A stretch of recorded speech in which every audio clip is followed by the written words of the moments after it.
I'm looking at a photograph from October 1892, taken in Jackson Park on the south side of Chicago, and what I'm seeing shouldn't be possible. 630 acres of swampland transformed into the most elaborate architectural complex America had ever seen, featuring over 200 buildings with massive copper domes, baroque colonnades, elaborate sculptures, and a transportation system of gondolas and electric boats navigating artificial lagoons and canals. The official story tells us all of this was designed and built in under 2 years using 1890s technology, then completely demolished within months of the fair closing in October 1893. But here's what makes no sense.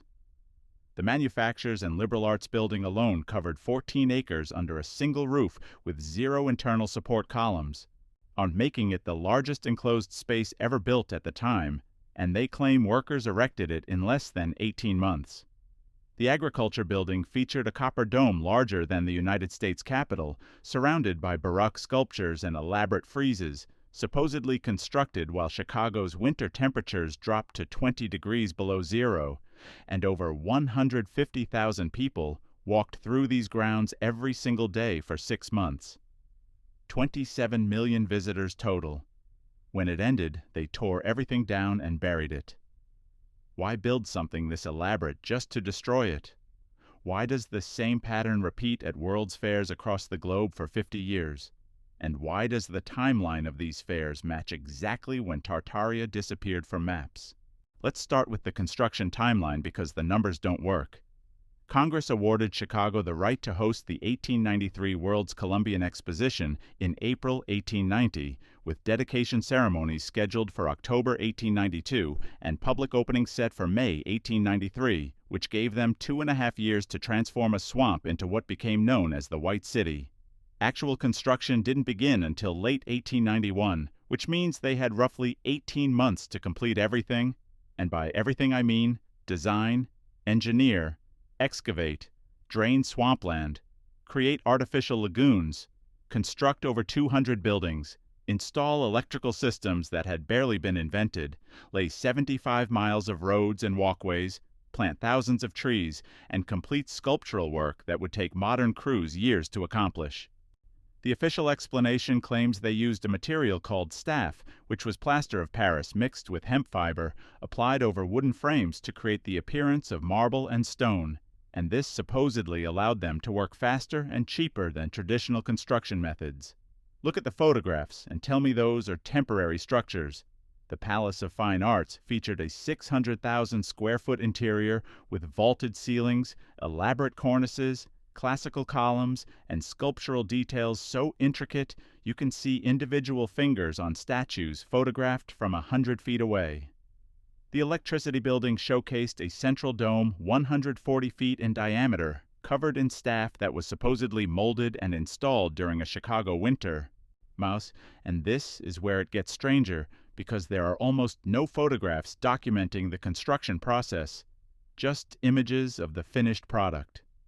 We have thousands of photos showing the completed White City in all its glory, but hardly any showing the actual building process. The wooden frameworks going up, the staff being applied, the massive sculptures being created from scratch, and for a project that was supposedly the greatest engineering achievement in American history, someone forgot to document how it was done. The few construction photos that do exist show buildings that already look nearly complete, which raises an obvious question about what was actually being constructed versus what was already standing. Now let's talk about what happened after the fair closed. October 30, 1893. The exposition ended after 6 months of operation, and within weeks they started tearing it down. January 8, 1894, just 2 months after closing, a massive fire consumed the eastern end of the Court of Honor, destroying the peristyle, the casino, the music hall, and damaging the Manufacturers building, and the Chicago Tribune reported that crowds gathered to watch and wept as the White City burned to ruins. More fires followed in July 1894, and by 1896 nearly everything was gone except for the Palace of Fine Arts, which had been built with fireproof materials and still stands today as the Museum of Science and Industry. The official story claims the buildings were always meant to be temporary. that the staff material wasn't durable enough for permanent structures, and that economic conditions after the Panic of 1893 made it too expensive to maintain them. But if these were worthless temporary structures made of cheap plaster, why did people weep watching them burn? And why did some buildings get carefully dismantled and moved to other locations? The Illinois State Fair purchased the horticulture building for $69,000 in 1894, which would be over $2 million today, then spent $200,000 dismantling it piece by piece and reconstructing it in Springfield. Why spend that kind of money on a temporary plaster building unless it was actually worth saving? Chicago wasn't alone in this pattern. Between 1851 and 1915, World's Fairs happened in nearly every major city across Europe and America, and they all followed the same pattern, which was massive Baroque buildings with copper domes and elaborate ornamentation supposedly constructed in impossibly short time frames, operated for a few months, then systematically demolished. The 1904 Louisiana Purchase Exposition in St. Louis covered 1,200 acres with 1,500 buildings connected by 75 miles of roads, and they claim this was designed and built in just 3 years. The Palace of Agriculture alone covered 23 acres and included a working dairy farm, cider mill, and olive oil factory, all supposedly temporary construction using the same staff material. And when the fair closed in December 1904, they demolished nearly everything within months. By August 1905, the only structure left standing on the main pike was a wooden ticket booth, even though 20 million visitors had walked through those grounds and the fair generated a profit. They still tore it all down. The 1901 Pan American Exposition in Buffalo followed the same script, which was elaborate buildings constructed in under 2 years, 6 months of operation, then most structures destroyed by fire in 1901 and 1902. The 1915 Panama Pacific International Exposition in San Francisco built an entire city on landfill, featured a tower of jewels covered in glass gems that reflected electric lights, operated for 9 months, then demolished everything except the Palace of Fine Arts. And notice the pattern because 1 or 2 buildings from each fair got saved and are now museums or civic buildings. But everything else disappeared. Here's what makes this truly strange, which is the architecture. At all these fairs look nearly identical, despite being built by different architects in different cities across different decades. Same copper domes, same Baroque details, same classical columns, same sculptural style, same scale. The official explanation calls this the Beaux-Arts movement, named after the École des Beaux-Arts in Paris, where many of these architects trained, which supposedly explains why they all designed buildings that look the same, but that doesn't explain why temporary exposition buildings in Chicago looked identical to temporary exposition buildings in St. Louis, Buffalo, San Francisco, and Paris. They say it doesn't explain why architects would spend years designing elaborate structures specifically intended to be demolished in months. And it doesn't explain why the fairs always featured exhibits of indigenous peoples displayed as primitive savages in artificial villages, while the supposedly modern American civilization showcased inherited architectural sophistication that matched descriptions of the Tartarian Empire. If this evidence is making you question the official timeline of American architecture and urban development, subscribe to the channel because we're documenting what they're trying to hide about our actual history. Drop a comment and tell me if you've seen these photographs before, because most history books skip right over the world's fairs despite them being attended by hundreds of millions of people. Now here's where the timeline becomes impossible to ignore. The peak period of World's Fairs runs from 1893 to 1915, exactly the same period when Tartaria disappeared from maps and atlases worldwide, and maps from the 1870s and 1880s clearly show Tartaria as a massive territory covering much of northern Asia. Starting in the 1890s, those same mapmakers begin replacing Tartaria with other names and political divisions, and by 1920, Tartaria has been completely erased from official geography, while World's Fairs stop featuring the elaborate Baroque architecture that dominated every exposition for 50 years. The 1933 Century of Progress Exposition in Chicago deliberately avoided classical architecture, using modern streamlined designs instead, and organizers specifically stated they wanted to break from the past and look toward the future, which raises an obvious question about what changed between 1915 and 1933 that made elaborate Baroque domes and classical columns suddenly obsolete. Here's one theory that fits the evidence. The World's Fairs weren't showcasing new construction, they were displaying existing Tartarian architecture before its systematic destruction. And the buildings didn't need to be constructed in 18 months because they were already standing. They just needed to be cleaned up, repaired, and repurposed for temporary exhibitions.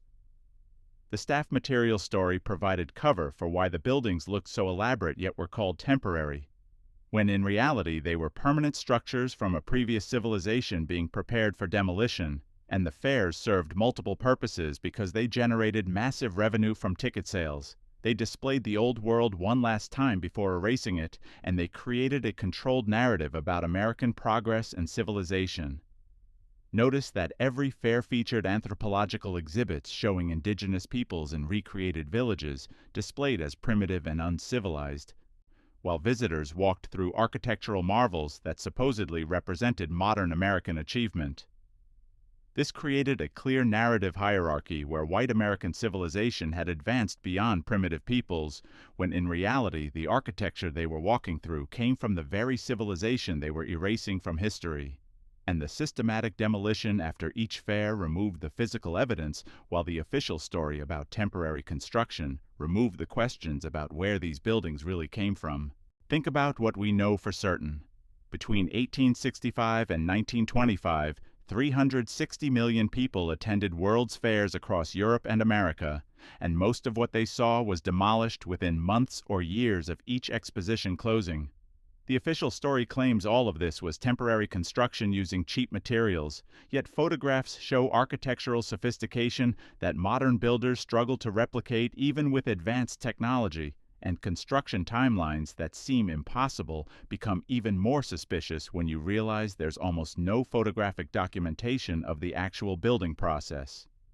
The architecture across different fairs in different cities looks nearly identical, despite being designed by different architects who supposedly never collaborated.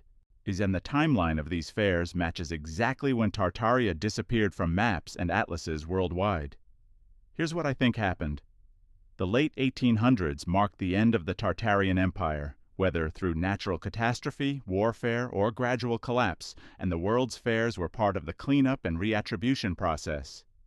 Existing buildings from the old civilization were repurposed for temporary exhibitions, displayed to millions of visitors as examples of modern American achievement, then systematically demolished to remove evidence of their true origins, and the story about staff material and temporary construction provided plausible cover for why these elaborate buildings could be destroyed without public outcry. Some buildings were saved and converted into museums, but most were gone by 1920. The same year Tartaria completely disappeared from official maps. The narrative established at these fairs, primitive indigenous peoples versus advanced Western civilization, became the foundation for how we understand American history today. But that narrative required erasing any evidence of the sophisticated civilization that actually built the architecture on display. Imagine walking through Jackson Park in Chicago today. You see the Museum of Science and Industry standing where the Palace of Fine Arts once anchored the White City, and you know this building survived because it was constructed with permanent materials while everything around it burned. But what if those other buildings were just as permanent? What if they survived not because of different construction methods, but because someone decided they were worth saving while the rest needed to disappear? The photographs still exist, showing the White City in all its glory. The manufacturers building with its 14 acres under one roof. The agriculture building with its copper dome. The Court of Honor with its classical colonnades and Baroque sculptures. And 27 million people walked through those spaces and marveled at what American ingenuity could accomplish in just 18 months. What if they were actually walking through the last visible remnants of a civilization that had been systematically erased from history? The same pattern repeated in St. Louis, Buffalo, San Francisco, and cities across the globe for 50 years, which was elaborate Baroque architecture displayed for months, then demolished. With official explanations that don't quite add up. Maybe the World's Fairs were exactly what they appeared to be. Temporary exhibitions of modern achievement that were always meant to be torn down. Maybe the architects really did design all those identical buildings independently across different decades and different continents. And maybe construction crews really did build the largest enclosed space ever created in under 18 months using 1890s technology during a Chicago winter. Maybe it was just coincidence that this all happened during the exact same period when Tartaria disappeared from maps and atlases worldwide. But if that's true, then answer me this. 3 questions. If these buildings cost millions to construct and generated massive profits from ticket sales, why demolish them instead of repurposing them for permanent civic use? Why does almost no photographic documentation exist showing the actual construction process for what was supposedly the greatest engineering achievement in American history? Bray, and why does the architecture at World's Fairs from 1893 to 1915 look identical to the Tartarian Baroque style that disappeared from maps during the exact same period?